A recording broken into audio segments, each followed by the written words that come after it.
Hello dear students, welcome back to my channel physics SPC. Current electricity का एक question. Current I versus time graph through a conductor is shown the figure. Average current through the conductor in the interval of 0 to 15 second. तो इसका जो की concept है वो ये है कि अगर हमें कोई ग्राफ दे रखा है, ये टाइम और ये करंट, इसका कोई भी ग्राफ दे रखा हो, जैसे ये ग्राफ दे रखा है, तो करंट का और टाइम का इस एक्सिस पे जो लिखा है क्वांटिटी और इस एक्सिस पे जो क्वांटिटी लिखी है उनका मल्टीप्लाइड करने से, करंट और टाइम का मल्टीप्लाइड करने से क्या कुछ मिल रहा है? क्या करंट और टाइम का मल्टीप्लाई कुछ होता है? तो होता है चार्ज।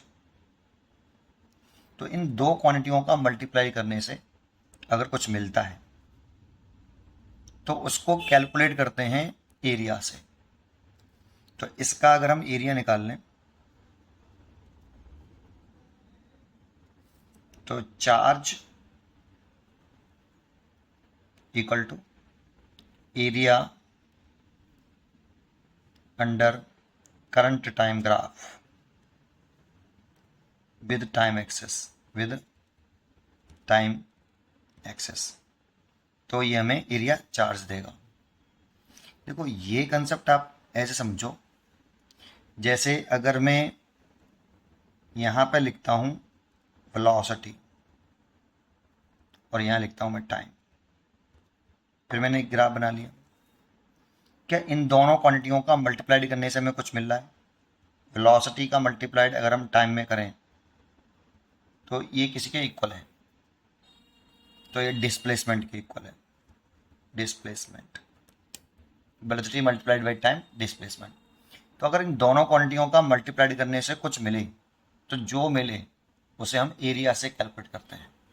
इसका एरिया निकाल लो तो डिस्प्लेसमेंट देगा वो। Displacement equal to area under velocity time graph with time axes. Proper sign is called displacement. ये डिस्प्लेसमेंट देगा। जैसे अगर हम एक्सेलरेशन टाइम का बनाएं, एक्सेलरेशन और टाइम का ग्राफ बनाएं, क्या इन दोनों के मल्टीप्लाई से हमें कुछ मिलता है? एक्सेलरेशन मल्टीप्लाइड बाई टाइम कुछ होता है? बिल्कुल होता है, चेंज इन वेलोसिटी। तो अगर हम इसका एरिया निकालें तो ये एरिया हमें चेंज इन वेलोसिटी देगा। जगह नहीं, इसीलिए डायरेक्ट लिख देता हूँ change in velocity. Change in velocity equal to area under acceleration time graph. तो ये समझ लीजिए, जिन दो क्वांटिटियों का, एक क्वांटिटी यहाँ लिखी है, एक क्वांटिटी यहाँ लिखी है, इन दोनों का मल्टीप्लाई करने से अगर कुछ मिलता है तो जो मिलता है उसे हम एरिया से निकालते हैं।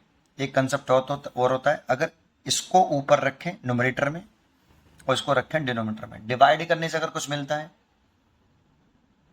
तो उसे स्लोप से निकालते हैं। डिवाइड करने से जो मिले उसे स्लोप से निकालो और मल्टीप्लाई करने से जो मिले उसे एरिया से निकालो। तो यहाँ एरिया कंसेप्ट है, इसीलिए मैंने बताया आपको। तो देखो, इसका मल्टीप्लाई करने से हमें चार्ज मिल रहा है तो चार्ज निकल आएगा। अच्छा, चार्ज की जरूरत क्या है? हमें तो एवरेज करंट पूछ रहे हैं, तो एवरेज करंट का फॉर्मूला क्या होता है? Average current I average total charge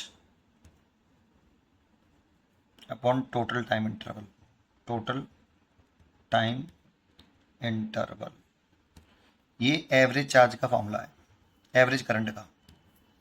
अगर हमें टाइम इंटरवल तो रखा है 0 to 15 सेकेंड, तो 15 सेकेंड हो गया, 15 माइनस के 0, 15 सेकेंड आपका टाइम इंटरवल हो गया। Total charge delta Q over delta T, ऐसे लिखेंगे इसको। तो टोटल चार्ज निकाल लें अगर हम 0 to 15 सेकेंड, तो एवरेज करंट निकल आएगी। और टोटल चार्ज निकालने के लिए अभी मैंने जो कंसेप्ट बताया उससे निकाल सकते हो। Charge in 0 to 15 second total charge is equal to area under current time graph. तो area under current time graph निकालें तो इसका ये वाला एरिया निकालना है आपको। तो देखो ये पूरा ट्रायंगल है, या तो आप इस वाले ट्रायंगल का एरिया पहले निकालें फिर इस ट्रायंगल का एरिया निकाल लें, पूरा ट्रायंगल का एक साथ निकाल लो। तो 1/2 base but multiplied by height, तो बेस हो गया ये देखो ये वाला यहाँ से यहाँ तक। तो यहाँ पे 0 सेकेंड है, यहाँ 15 सेकेंड है, तो कितना हो गया ये वाला बेस 15 सेकेंड हो गया बेटा। तो 15 सेकेंड बेस हो गया इनटू हाइट, हाइट हो गई ये वाली 10 एम्पियर। तो 2 से काट दिया 5 बार और 5 से मल्टीप्लाई कर लिया 5 और 75, इतना आपका क्या आ गया, ये चार्ज आ गया कूलाम। लेकिन हमें टोटल चार्ज नहीं पूछा, एवरेज करंट पूछे हैं, इसीलिए from equation first I average बराबर टोटल चार्ज 75, ये आपका टोटल चार्ज आ गया। ये 0 to 15 सेकेंड तक का आ गया टोटल चार्ज, और टाइम इंटरवल है 0 से 15 सेकेंड, 15 माइनस के 0 दैट मीन्स 15। तो इसे ऐसे लिख सकते थे हम 15 × 5 ही लिख लेते, 15 × 5। तो ये 15 × 5 डिवाइड बाई 15, 15 से 15 कैंसिल, देन 5 एम्पियर। तो करंट आ गई आपकी डी चॉइस 15 एम्पियर। पढ़ते रहिए, खुश रहिए।